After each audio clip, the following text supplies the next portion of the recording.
Israel और फलस्तीन के बीच लगातार खूनी खेल जारी है और अब यह खूनी खेल युद्ध का रूप लेता जा रहा है।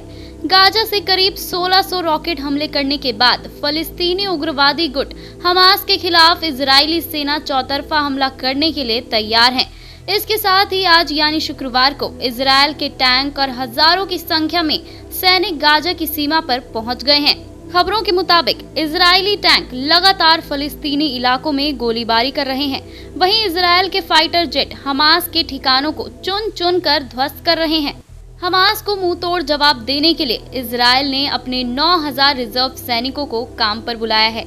इजरायली अधिकारियों ने सीमा पर रहने वाले अपने लोगों को बंकरों के अंदर चले जाने को कहा है। इजराइल को आशंका है कि हमास इसके जवाब में रॉकेट हमले कर सकता है। इजरायली सेना ने फलस्तीनी इलाके में घुसने की आशंका से अब दोनों पक्षों के बीच पूर्ण युद्ध शुरू होने की संभावना है। इसके जवाब में हमास की ओर से भी रॉकेट हमले लगातार जारी हैं। बताया जा रहा है कि इजरायली सैनिक गाजा की सीमा पर मौजूद हैं और वहीं से टैंकों के जरिए लगातार गोले बरसा रहे हैं। वहीं इजराइल के फाइटर जेट भी लगातार हमास के ठिकानों पर बम बरसा रहे हैं। इजराइल के प्रधानमंत्री बेंजामिन नेतन्याहू ने कहा है कि हमास को इसकी बहुत भारी कीमत चुकानी पड़ेगी और हमास के खिलाफ भीषण हमले जारी रहेंगे।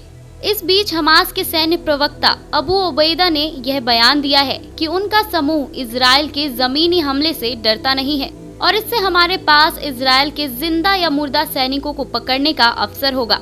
अभी तक ये स्पष्ट नहीं हो पाया है कि इजराइल की मंशा हमास के रॉकेट हमला करने की जगहों को नष्ट करने की है, हमास के नेताओं को मारने की है या फिर गाजा पर धावा बोलने की है। आपको बता दें कि इजराइल में हिंसा के कारण देश के मुख्य हवाई अड्डे से उड़ानें भी निलंबित कर दी गई हैं।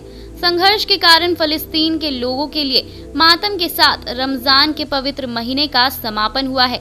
सोमवार से रॉकेट दागे जाने के बाद से इजराइल ने गाजा में 3 बहुमंजिला इमारतों को ध्वस्त कर दिया और कहा कि इसमें हमास के कई दफ्तर थे।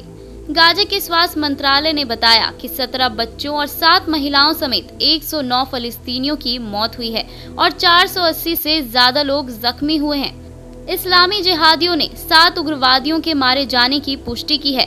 हमास ने स्वीकार किया है कि उसके एक शीर्ष कमांडर और कई अन्य सदस्यों की मौत हुई है।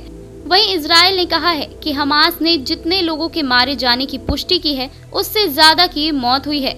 इजराइल में भी 7 लोगों की मौत हुई है।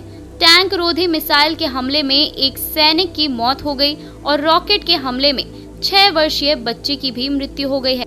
अब देखना यह है कि ये खूनी खेल कब समाप्त होता है। तो आप भी इस वीडियो को शेयर कीजिए और सब्सक्राइब कीजिए आपके अपने YouTube चैनल प्रो नेशन को।